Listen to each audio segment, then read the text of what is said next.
ನಮಸ್ಕಾರ ಸ್ನೇಹಿತರೆ, Kannada jobs corner YouTube ಚಾನೆಲ್ಗೆ ಎಲ್ಲರಿಗೂ ಸ್ವಾಗತ.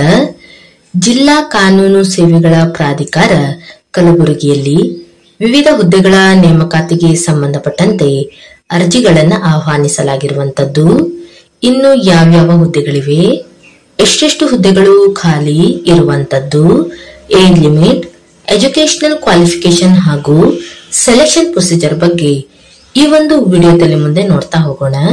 ನಮ್ಮ ಚಾನೆಲ್ ಅನ್ನು ಯಾರಾದ್ರೂ ಹೊಸದಾಗಿ ನೋಡ್ತಾ ಇದ್ರೆ ಸಬ್ಸ್ಕ್ರೈಬ್ ಮಾಡಿ ಹಾಗೂ ಪಕ್ಕದಲ್ಲೇ ಇರುವಂತಹ ಬೆಲ್ ಬಟನ್ ಅನ್ನು ಕ್ಲಿಕ್ ಮಾಡಿ.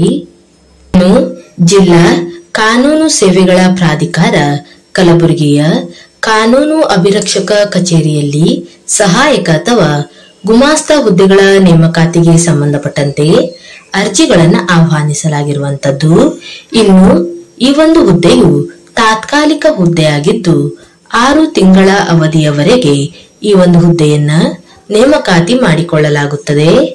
ಇನ್ನು ಈ ಒಂದು ಹುದ್ದೆಗಳಿಗೆ ಸಂಬಂಧಪಟ್ಟಂತೆ ವಿದ್ಯಾರ್ಹತೆ ಮತ್ತು ವೇತನ ಶ್ರೇಣಿಯ ಬಗ್ಗೆ ನೋಡೋದಾದ್ರೆ, ಇನ್ನು ಒಟ್ಟು 1 ಹುದ್ದೆ ಖಾಲಿ ಇರುವಂತದ್ದು.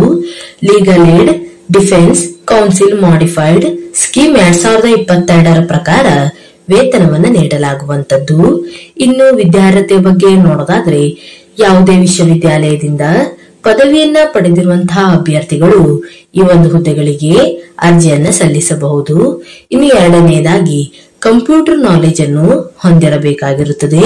ಇದರ ಜೊತೆಗೆ ಉತ್ತಮ ಟೈಪಿಂಗ್ ಕೌಶಲ್ಯವನ್ನು ಸಹ ಹೊಂದಿರಬೇಕು ಹಾಗೂ ಉಕ್ತ ಲೇಖನ ತೆಗೆದುಕೊಳ್ಳುವಂತಹ ಸಾಮರ್ಥ್ಯವನ್ನ ಹೊಂದಿರಬೇಕು ಮತ್ತು ಕಚೇರಿಯ ಕಡತಗಳನ್ನ ನಿರ್ವಹಿಸುವಂತಹ ಜ್ಞಾನವನ್ನ ಹೊಂದಿರಬೇಕು ಹಾಗೂ ಪ್ರಾಧಿಕಾರದಲ್ಲಿ ಕಾರ್ಯವನ್ನ ನಿರ್ವಹಿಸುವ ಆಸಕ್ತಿಯನ್ನ ಹೊಂದಿರಬೇಕು. ಈ ಒಂದು ವಿದ್ಯಾರ್ಹತೆಯನ್ನ ಉಳ್ಳವರು ಈ ಒಂದು ಹುದ್ದೆಗಳಿಗೆ ಅರ್ಜಿಯನ್ನ ಸಲ್ಲಿಸಬಹುದು. ಇನ್ನು ಅರ್ಜಿಯನ್ನ ಸಲ್ಲಿಸಲು ಪ್ರಾರಂಭ ದಿನಾಂಕವನ್ನ ನೋಡೋದಾದ್ರೆ, ಅಕ್ಟೋಬರ್ 14ರಿಂದ ಅಕ್ಟೋಬರ್ 25ರವರೆಗೆ ಅಭ್ಯರ್ಥಿಗಳು ಅರ್ಜಿಯನ್ನ ಸಲ್ಲಿಸಬಹುದಾಗಿದೆ. ಇನ್ನು ಅರ್ಜಿಯನ್ನ ಸಲ್ಲಿಸುವಂತಹ ವಿಧಾನದ ಬಗ್ಗೆ ನೋಡೋದಾದ್ರೆ, ಅಭ್ಯರ್ಥಿಗಳು ಆಫ್ಲೈನ್ ಮೂಲಕ ಅರ್ಜಿಯನ್ನ ಸಲ್ಲಿಸಬೇಕು. ಇನ್ನು ನೋಟಿಫಿಕೇಶನ್ ನ ಕೆಳಭಾಗದಲ್ಲಿ ಅಪ್ಲಿಕೇಶನ್ ಫಾರ್ಮ್ ಅನ್ನು ಸಹ ನೀಡಿರುವಂತದ್ದು. ಅಭ್ಯರ್ಥಿಗಳು ಈ ಒಂದು ಅಪ್ಲಿಕೇಶನ್ ಫಾರ್ಮ್ ಅನ್ನ ಫಿಲ್ ಮಾಡಿ ಇದರ ಜೊತೆಗೆ ಸಂಬಂಧಪಟ್ಟಂತಹ ಎಲ್ಲಾ ದಾಖಲಾತಿಗಳನ್ನ ಲಗತ್ತಿಸಿ ಪೋಸ್ಟಲ್ ಮುಖಾಂತರ ಅರ್ಜಿಯನ್ನ ಸಲ್ಲಿಸಬೇಕಾಗಿರುವಂತದ್ದು. ಅರ್ಜಿಯನ್ನ ಸಲ್ಲಿಸಲು ವಿಳಾಸವನ್ನ ನೋಡೋದಾದ್ರೆ, ಸದಸ್ಯ ಕಾರ್ಯದರ್ಶಿಗಳು, ಜಿಲ್ಲಾ ಕಾನೂನು ಸೇವೆಗಳ ಪ್ರಾಧಿಕಾರ, ಜಿಲ್ಲಾ ನ್ಯಾಯಾಲಯ ಆವರಣ ಕಲಬುರಗಿ. ಇಲ್ಲಿ ದಿನಾಂಕ 25/10/2025 ಅಭ್ಯರ್ಥಿಗಳು ಅರ್ಜಿಯನ್ನ ಸಲ್ಲಿಸಬೇಕು ಹಾಗೂ ಅಭ್ಯರ್ಥಿಗಳು ಅಪ್ಲಿಕೇಶನ್ ಫಾರ್ಮಿನ ಜೊತೆಗೆ SSLC marks card, degree marks card, Kannada ಮತ್ತು ಇಂಗ್ಲಿಷ್ ಬೆರಳಚ್ಚು ಪ್ರಮಾಣ ಪತ್ರಗಳು, ಕಂಪ್ಯೂಟರ್ ಸರ್ಟಿಫಿಕೇಟ್, ಆಧಾರ್ ಕಾರ್ಡ್ ಅಥವಾ ವೋಟರ್ ಐಡಿ ಅಥವಾ ವಾಹನ ಚಾಲನಾ ಪರವಾನಗಿಯನ್ನು ಸಹ ಲಗತ್ತಿಸಬೇಕು. ಇನ್ನು ಸೆಲೆಕ್ಷನ್ ಪ್ರೊಸೀಜರ್ ಬಗ್ಗೆ ನೋಡ್ತಾ ಹೋಗೋದಾದ್ರೆ, ಅಭ್ಯರ್ಥಿಗಳಿಗೆ ಸ್ಕಿಲ್ ಟೆಸ್ಟ್ ಅನ್ನ ನಡೆಸಲಾಗುವಂತದ್ದು. ಅಂದರೆ ಬೆರಳಚ್ಚು ಪರೀಕ್ಷೆಯನ್ನ ನಡೆಸಲಾಗುತ್ತದೆ. ಕನ್ನಡ ಮತ್ತು ಇಂಗ್ಲಿಷಿನಲ್ಲಿ ತಲಾ 10 ನಿಮಿಷಗಳ ಉಕ್ತ ಲೇಖನಕ್ಕೆ ಬೆರಳಚ್ಚು ಮಾಡುವ ಪರೀಕ್ಷೆಯನ್ನ ನಡೆಸಲಾಗುವಂತದ್ದು. ಅಭ್ಯರ್ಥಿಗಳು ಈ ಒಂದು ಸ್ಕಿಲ್ ಟೆಸ್ಟ್ ನಲ್ಲಿ ಪಡೆದುಕೊಂಡಿರುವಂತಹ ಅಂಕಗಳ ಆಧಾರದ ಮೇಲೆ ಹಾಗೂ ಇಂಟರ್ವ್ಯೂನಲ್ಲಿ ಗಳಿಸುವಂತಹ ಅಂಕಗಳ ಆಧಾರದ ಮೇಲೆ ಕಂಪ್ಯೂಟರ್ ಮತ್ತು ಬೆರಳಚ್ಚು ನಿಖರತೆ ಮತ್ತು ನೈಪುಣ್ಯತೆಯನ್ನ ಆಧರಿಸಿ ನೇಮಕಾತಿಯನ್ನ ಮಾಡಲಾಗುವಂತದ್ದು.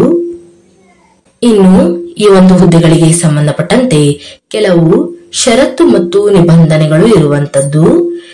ಮೊದಲನೇದಾಗಿ, ಈ ಒಂದು ಹುದ್ದೆಯು ತಾತ್ಕಾಲಿಕ ಹುದ್ದೆಯಾಗಿದ್ದು ಗುತ್ತಿಗೆ ಆಧಾರದ ಮೇಲೆ ನೇಮಕಾತಿಯನ್ನ ಮಾಡಿಕೊಳ್ಳಲಾಗುತ್ತಿರುವಂತದ್ದು ಹಾಗೂ ಈ ಒಂದು ಹುದ್ದೆಯನ್ನ 6 ತಿಂಗಳ ಅವಧಿಯವರೆಗೆ ನೇಮಕಾತಿಯನ್ನ ಮಾಡಿಕೊಳ್ಳಲಾಗುತ್ತದೆ ಹಾಗೂ ಅಭ್ಯರ್ಥಿಗಳಿಗೆ ಸಂದರ್ಶನಕ್ಕೆ ದಿನಾಂಕವನ್ನ ಮೊಬೈಲ್ ಅಥವಾ ಇಮೇಲ್ ಮೂಲಕ ಮಾಹಿತಿಯನ್ನ ಕಳುಹಿಸಲಾಗುವಂತದ್ದು.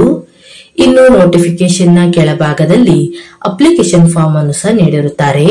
ಅಭ್ಯರ್ಥಿಗಳು ಈ ಒಂದು ಅಪ್ಲಿಕೇಶನ್ ಫಾರ್ಮ್ ಅನ್ನ ಫಿಲ್ ಮಾಡಿ ಇದರ ಜೊತೆಗೆ ಸಂಬಂಧಪಟ್ಟಂತಹ ಎಲ್ಲಾ ದಾಖಲಾತಿಗಳನ್ನ ಲಗತ್ತಿಸಿ ಪೋಸ್ಟಲ್ ಮುಖಾಂತರ ಅರ್ಜಿಯನ್ನ ಸಲ್ಲಿಸಬೇಕು.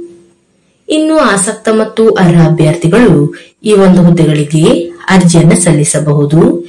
ಇವಿಷ್ಟು ಜಿಲ್ಲಾ ಕಾನೂನು ಸೇವೆಗಳ ಪ್ರಾಧಿಕಾರ ಕಲಬುರಗಿಯಲ್ಲಿ ಕರೆಯಲಾದಂತಹ ಗುಮಾಸ್ತ ಹುದ್ದೆಗಳ ನೇಮಕಾತಿಗೆ ಸಂಬಂಧಪಟ್ಟಂತಹ ಮಾಹಿತಿಯಾಗಿರುತ್ತದೆ. ಈ ಒಂದು ವಿಡಿಯೋ ನಿಮಗೆ ಇಷ್ಟವಾಗಿದ್ದಲ್ಲಿ ಒಂದು ಲೈಕ್ ಮಾಡಿ, ಶೇರ್ ಮಾಡಿ ಹಾಗೂ ಸಬ್ಸ್ಕ್ರೈಬ್ ಮಾಡಿ. ಜೊತೆಗೆ ಪಕ್ಕದಲ್ಲೇ ಇರುವಂತಹ ಬೆಲ್ ಬಟನ್ ಅನ್ನ ಕ್ಲಿಕ್ ಮಾಡಿ.